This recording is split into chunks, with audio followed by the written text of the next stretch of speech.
সুন্দরবন একটু শীত শীত আবহাওয়া, ঝাপসা কুয়াশা, ঝোপের মধ্যে কি যেন নড়ে ওঠে। রয়্যাল বেঙ্গল বাঘিনী।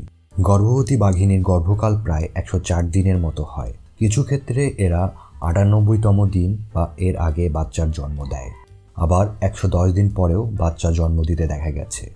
প্রসবকাল এগিয়ে এলে বাঘিনী হালকা পাতলা খেয়েই এক জায়গায় আস্তানায় বাস করে। বাঘিনী 2 থেকে 4টি বাচ্চা প্রসব করে। বাচ্চারা খুবই ছোট ও কিউট থাকে। প্রথম 10 দিন বাচ্চারা চোখ খুলতে পারে না। 2 বছর পর্যন্ত বাচ্চারা মায়ের সাথে থাকে। মোট জন্ম নেওয়া বাচ্চাদের মধ্যে 50%ই বিভিন্ন কারণে মারা যায়।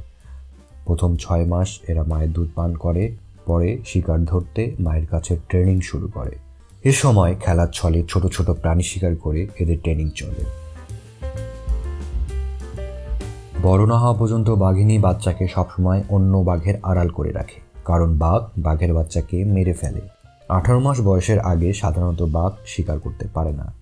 মোটামুটি 2 বছর বয়সী বাঘ নিজের শিকার নিজে করতে শিখে যায় এবং একাকী জীবনযাপন শুরু করে। পূর্ণবয়স্ক বাঘের ওজন গড়ে 190 কেজি এবং বাঘিনীদের গড় ওজন 135 কেজি। তবে বাংলাদেশের সুন্দরবনের বাঘেরা আকারে কিছুটা ছোট হয়ে থাকে। এদের গড় ওজন 80 কেজি থেকে 90 কেজি। এদের দেহের দৈর্ঘ্য প্রায় 9 ফুট। এদের দাঁত খুব শক্ত হয়। আকারে প্রায় 10 সেন্টিমিটার দৈর্ঘ্যের এই দাঁতের কামড় থেকে শিকার সহজে বের হতে পারে না। এরা একাকী থাকতে এবং শিকার করতে পছন্দ করে। বাঘ মাঝারি থেকে বড় আকারে বিভিন্ন স্তন্যপায়ী প্রাণী শিকার করে খায়। হরিণ, সুযোগ পেলে বানর, শেয়াল, বন শুকর সহ বিভিন্ন প্রাণী খেয়ে এরা বেঁচে থাকে। তবে এ তালিকা দেখে বাঘ যে শুধু বড় আকারের প্রাণী খায় তা ভেবে ভুল করবেন না। বাঘ মাছ, পাখি, সজারুর মতো আকারে ছোট প্রাণীও খেয়ে থাকে। বনাঞ্চল ধ্বংসের ফলে খাবারের ঘাটতি দেখা দিলে এরা বনের পার্শ্ববর্তী মানুষের বসতিতেও আক্রমণ করে। গ্রামবাসীদের গরু ছাগল খেয়ে ফেলে। এরা একবারে 60 কেজি পর্যন্ত খাদ্য গ্রহণ করতে পারে, তবে সচরাচর অল্প অল্প করে খেতে ভালোবাসে। এদের একটি সীমাবদ্ধতা হচ্ছে এরা লম্বা দূরত্ব পর্যন্ত শিকারকে তাড়া করতে পারে না। এজন্য এরা ঝোপঝাড়ে লুকিয়ে থাকতে পছন্দ করে। অনেকটা সামরিক কায়দায় ঘাপটি মেরে থাকা বাঘ সবসময় সুযোগ বুঝে শিকারের উপর ঝাঁপিয়ে পড়ে এবং ঘাড় মটকে দেয়। এরপর শিকারকে টেনে ডেরায় নিয়ে এরা ভোজন পর্ব শেষ করে। একটি পুরুষ বাঘ 5 থেকে 10 মাইল রেডিয়াস জুড়ে সীমানায় নিয়ন্ত্রণ রাখে। এ সীমানায় 2 থেকে 3 জন বাঘিনী থাকতে পারে। নিজের সীমানা চিহ্নিত করার জন্য এরা বিভিন্ন গাছের গুঁড়িতে মূত্র ছড়িয়ে রাখে।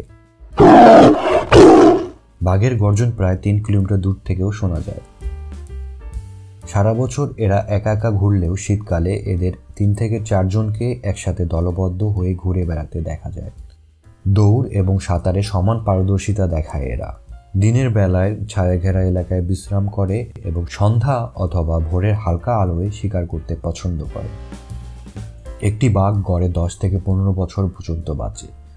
বাঘের বয়স বাড়তে থাকলে এক সময় তরুণ বাঘদের সাথে এরা লড়াইয়ে পেরে ওঠে না। এ সময় তরুণ বাঘের সাথে আলোচনা করে একই স্থানে থাকে, না হলে এলাকা ছেড়ে পালায়। অপরদিকে একটি বাঘিনী তার জীবদ্দশায় 2 বছর পর পর বাচ্চা দেয়।